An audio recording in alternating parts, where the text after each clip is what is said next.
தாய் காளியோட முகம் யாருக்கு தெரியும்? அகிலாண்ட கோடி பிரம்மாண்ட நாயகி, எல்லா ஊர்களிலும் காவல் தெய்வமாக வீற்றிருக்கும் தாய் காளியை பற்றி தான் இன்னைக்கு இந்த பதிவு. சரிங்க, தாய் காளியோட முகம் யாருக்கு தெரியும் அப்படின்னா, காளி ஒரு தெய்வம் இருக்குது அப்படின்னா அந்த தெய்வத்தை பராமரிக்கிற, அந்த தெய்வத்தை வணங்கி அந்த தெய்வத்துக்கு தேவையான அனைத்து சேவைகளையும் திருப்பணிகளையும் செய்து கொடுக்கிறார்ல தான் பெற்ற பிள்ளை, காளியின் மைந்தன், காளியின் மகன், அவருக்கு அந்த தாய் காட்சி கொடுக்கும். சரிங்க, இது இல்லாமல் காளியோட முகம் யாருக்கு தெரியும்? மனிதர்களை பேசுவோம். மனுஷன் நான், எனக்கு ஒரு தெய்வத்தோட முகம் எனக்கு தெரியுமா அப்படிங்கிறதா இன்றைக்கி நான் அறிஞ்சது அன்பர்கள்ட்ட பகிர்ந்து கொள்ள ஆசைப்பட்றேன். 2 விஷயம் காளியை பற்றி. ஒன்று, அந்த காளியோட பிள்ளை, காளிக்கு சேவை புரியும் அந்த அந்த அடியான், அவருக்கு எப்படி அந்த அம்மா முகத்தை காட்டுச்சு. இன்னொன்று, அந்த அம்மா அவங்க போய் ஒருத்தரை அச்சுறுத்தன்னு இல்லை, அது தவறு செஞ்சுருக்காங்களோ அல்லது ஏதாவது ஒரு நோக்கத்துக்கு மற்றொருவர்கிட்ட அந்த தாய் அந்த முகத்தை காட்டுது. அது என்ன அப்படிங்கிறத ஒரு உண்மையான ஒரு பதிவுகளை வச்சு தான் இன்றைக்கி நான் சொல்ல ஆசைப்பட்றேன். சரிங்க, முதல்ல பெற்ற பிள்ளைக்கு எப்படி அந்த தாய் தான் முகத்தை காட்டுச்சுன்னு சொல்ல வருவோம். ஒருத்தர் இருக்கார், எப்படி சொல்கிறது அப்படின்னா, பிறந்த நாள் முதல் வாழ்கிற காலம் முழுவதுக்குமே தன்னுடைய வாழ்க்கையை அர்ப்பணம் செய்த ஒருத்தருக்கு அந்த அம்மா அந்த முகத்தை காட்டுது. எப்படி முகத்தை காட்டுது? சிறுமியாக காட்டுது, உக்கிரமாக காட்டுது.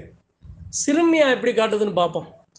ஒருத்தர் இருக்காரு, அவருடைய பெற்ற பிள்ளைக்கு ஒரு பிரச்சனை அப்படின்னா அவருடைய உடல் நலிவடையுது.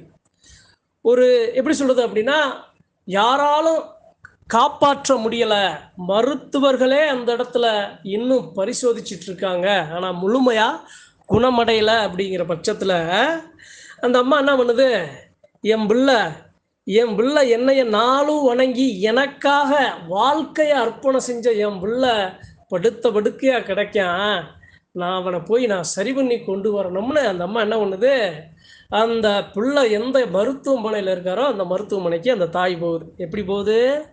சிறுமியோட உருவம். அந்த சிறுமியோட உருவம் எப்படி இருக்குது அப்படின்னா, 2 கால்லையும் தண்டை போட்டிருக்கு. 2 கால்லையும் தண்டை, குட்டை பாவாடை சொல்லுவாங்க பார்த்தீங்களா, குட்டை பாவாடை, கால் நிறைய அந்த மருதாணி அப்படின்னா பெண்கள் போடுவாங்கல்ல, காலை சுற்றி போடுவாங்க பார்த்தீங்களா, அது மாதிரியான மருதாணி, தண்டை, செருப்பு போடலை, குட்டை பாவாடை, பட்டு பாவாடை சட்டைன்னு சொல்லுவாங்கள்ல, அந்த பட்டு பாவாடை, சுங்கம் வச்ச சட்டை, அந்த காலத்தில் இருக்கும், சுங்கம் வச்ச சட்டை போட்டு அந்த தலை முடியானது கீழே வரைக்கும், அந்த தலை முடிய அதாவது மடித்து பின்னி போட்டு நெத்தியில் ஒரே ஒரு பொட்டு வச்சு, காதில் இந்த என்ன சொல்கிறதுனா குண்டலம்னு சொல்லுவாங்க, அது மாதிரியான குண்டலத்தை அந்த காதில் அணிகலனா அணிஞ்சு அந்த தாய் அந்த மருத்துவமனைக்கு போகுது. இது எப்படி தெரியுது அப்படின்னா, அங்கே படுத்திருக்காருல அந்த காளியோட அந்த மைந்தன், அந்த நலிவடைஞ்சிருக்கார்ல, ஆரோக்கியம் இல்லாமல் இருக்கார்ல, அவருக்கு கனவுல தெரியுது. அப்போ என்ன ஆகுது, அவர் படுத்திருக்காரு, அந்த தாய் அந்த சிறுமி வேகமாக அதே மாதிரி அந்த சிறுமியோட அந்த தோற்றத்தில் அந்த மருத்துவமனைக்கு உள்ளே வருது. அவர் படுத்திருக்கிறவர் என்ன பண்ணுறாரு, அந்த அம்மா வந்திருக்குன்னு அவரால் எந்திரிக்க முடியல. அவருக்கு தெரிஞ்சிருச்சு, என் தாய் தான், ஏங்க நாளும் வணங்கி நாளும் தேவையானதை கொடுக்குற அந்த பிள்ளைக்கு தெரியாதா தாய் வந்த கணத்தை? தாய் பக்கத்தில் வருதுன்னா 1/2 கிலோமீட்டர் தள்ளி வந்தாலும் அதை உணர்கிற சக்தி பெற்ற பிள்ளைக்கு இருக்குங்க. அப்போ என்ன ஆகுது, அவரால் முடியல, அந்த தாய் பக்கத்தில் அவருடைய நெற்றியை தொடுது. நெற்றியை தொட்ட உடனே முதல்ல அவர் உடம்புல இருந்த வேதனை மாறின உடனே அந்த அம்மா என்ன பண்ணுது, அந்த காதில் போட்டிருக்கு பார்த்தீங்களா ஒரு குண்டலம், அந்த காதில் இருக்க குண்டலத்தை எடுத்து நெற்றியிலிருந்து உச்சந்தலையிலிருந்து உள்ளங்கால் வரைக்கும் ஒரு எலுமிச்சங்கனியை வச்சு எப்படி 3 தடவை வலப்பக்கம் இடப்பக்கம் சுற்றி எப்படி வெளியேறுவாங்க, அதே மாதிரி அந்த காதில் அந்த அணிகலனை கலட்டி அவரை 3 பக்கம் வலப்பக்கமும் இடப்பக்கமும் சுற்றி அந்த அணிகலனை தூக்கி தூரமாக வானத்தில் எரியுது. எரிஞ்ச உடனே அவர் அந்த இடத்துல எழுந்து உட்கார்றாரு.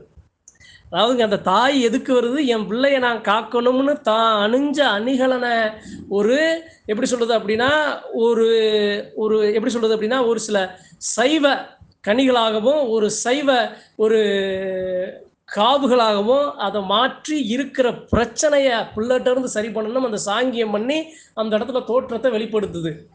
அப்போ அதை பார்த்த உடனே அவருக்கு ஒரு தெம்பு வந்துருச்சு, ஒரு வைராக்கியம் வந்துருச்சு. அவர் எழுந்து உட்காராரு. இது கனவு முடிஞ்ச உடனே மருத்துவர்கள் வந்து அவர் கொடுக்குற எல்லா மருந்தும் அவர் உடம்புல பரிபூர்ணமாக ஏற்றுக்கிட்டு சரியாகி வெளியே வர்றார். இது தான் பெற்ற பிள்ளைய காக்க வந்த காளி தான் பெற்ற பிள்ளைக்கு தான் முகத்தை சிறுமி போல காட்டிய ஒன்று. இன்னொன்று, அதே காளி இன்னொரு தெய்வத்துக்கு காட்சி கொடுக்குது, உக்கிரமாக காட்சி கொடுக்குது. எப்படி காட்சி கொடுக்குது அப்படின்னா, அந்த தெய்வத்துக்கு அந்த பெண் தெய்வம் உருவமா மனித உருவமா காட்சி கொடுக்கல, சிலையா. எப்படி அந்த சிலையா இருக்கோ அந்த சிலையா காட்சி கொடுக்குது. எப்படி காட்சி கொடுக்குது அப்படின்னா, இன்னொரு தெய்வத்தை சுமக்கிற ஒரு சாமியாடி இருக்காரு. அந்த சாமியாடிட்ட எப்படி சொல்றது அப்படின்னா, அந்த சாமியாடி அந்த தெய்வம் அந்த காளியை பார்த்த உடனே அவருக்கு ஒரு சில அச்சம் வருது. அவருக்கு என்ன பண்றதுன்னே தெரியல. அந்த தெய்வம் எதுக்காக நமக்கு வருது, நம்ம நோக்கி வருது அப்படின்னா அவருக்கு புரியல. ஆனால் இருந்தாலும் அந்த சிலையானது அவர் நெருங்கி வரும்போது அவருடைய மனம் அச்சப்பட்டு அந்த எல்லையை விட்டு வேகமாக ஓடுறாரு. ஓடும்போது அந்த உருவமானது மறுபடியும் பின்னோக்கி அப்படியே வந்துக்கிட்டே இருக்கும்போது ஒரு ஈர்ப்பு சக்தி இழுக்கும் பார்த்தீங்களா, அது மாதிரி அவரை இழுக்கும்போது அவர் மேலே ஒரு சாமி நின்னாலும் அந்த இடத்துல அவர் என்ன பண்ணுறாரு, அந்த தெய்வத்தோட காளியோட சக்தியை உணர்ந்துக்கிட்டு அந்த திருவுருவ சிலை பக்கத்தில் போகாமல் பக்கத்தில் இருக்க ஒரு ஆலயத்துக்கு உள்ளே போய் வேகமாக உட்காந்துக்கிறார். அதாவதுங்க, அவரை எதுக்கு எந்த நோக்கத்துக்கு அந்த தெய்வம் அப்படி காட்சி விடுச்சு அப்படின்னு எனக்கு தெரியல. ஆனால் அவர் கண்ட ஒரு கனவு, அவர் உணர்ந்த உணர்வை நம்மகிட்ட பகிர்ந்துக்கிட்டார். அதாவதுங்க, இந்த பதிவில் இந்த 2 விஷயத்தை எதுக்கு சொல்கிறேன் அப்படின்னா, காளியோட முகம் யாருக்கு தெரியும்? அதாவது தாம் பெற்ற பிள்ளையாக தன்னை நாடி வந்த பிள்ளைகளை காக்க எந்த அவதாரமும் எடுக்கும். அது எப்படி சொல்றது அப்படின்னா, சிறுமியா, அதே சமயம் ஒரு பெரிய உக்கிரமான அகோரமான ஒரு உருவமா, அதே சமயம் பத்ரகாளியா, ஒரு தாய் போல, ஒரு தந்தை போல, ஒரு சகோதரி போல, ஒரு ஒரு ஒரு ஒரு வாகனம் போல, ஒரு உயிரினங்கள் போல எப்பேற்பட்ட அவதாரத்தை எடுத்து தானக்காக இருக்கிற பிள்ளைகளை காத்து நிற்கிற அம்சம் அந்த காளி. இக்கணத்துல இந்த 2 விஷயங்கள் நான் எதுக்கு சொல்றேன் அப்படின்னா, ஒரே ஒரு விஷயம்தான். தாய் காளி வந்து தான் பிள்ளை தவறே செஞ்சாலும் தான் பிள்ளை கூட தான் நிற்கும். என் பிள்ளை எதை கொடுத்தாலும் எப்படி சொல்றது அப்படின்னா, என் பிள்ளை எதை செய்ய சொன்னாலும் என் பிள்ளையோட அன்புக்கு பாசத்துக்கு நான் கட்டுப்பட்டு நான் செய்வேன் அப்படி நிற்கிற பாசமான தெய்வம் தான் தாய் காளி. அந்த காளியோட முகம் யாருக்கு தெரியும் அப்படின்னா, யார் தன்னை அர்ப்பணித்து அந்த தெய்வத்துக்காக அரும்பாடுபட்டு திருப்பணி செஞ்சு வர்றாங்களோ அவங்களுக்கு அந்த தெய்வம் அந்த முகத்தை காட்டி கொடுக்கும். அதே சமயம் அந்த தெய்வத்தை யார் பார்க்கணும்னு ஆசைப்படுறாங்களோ, யார் அதே சமயம் தர்மத்துக்கு எதிராக, நீதிக்கு எதிராக, அதர்மத்துக்கு எதிராக யாரெல்லாம் இருக்காங்களோ அவங்களுக்கு அந்த கோர முகத்தை காட்டி அவங்கள அச்சுறுத்துறதும் தாய் காளியாத்தான் இருக்கும். சத்தியத்தின் தெய்வம், பாசத்துக்கு கட்டுப்படுற தெய்வம். அப்பேற்பட்ட சக்தியை எப்பயுமே நான் இருக்கேன்னா, நான் தாய் காளியை நான் வச்சு வணங்கி வர்றேன் அப்படின்னா, நான் சத்தியத்தின் திருமகனா சத்தியத்தின் பக்கம்தான் நான் நிற்கணும். எனக்குன்னு இருக்கிற ஒரு சில பேராசைகளில் மயங்கி என் தாயை நான் வந்து அந்த சக்தியை நான் வந்து உபயோகப்படுத்திடக்கூடாது. அதனால் இன்னைக்கு நான் அறிஞ்சதை தாய் காளியை பற்றி சொல்ல ஆசைப்பட்டேன்.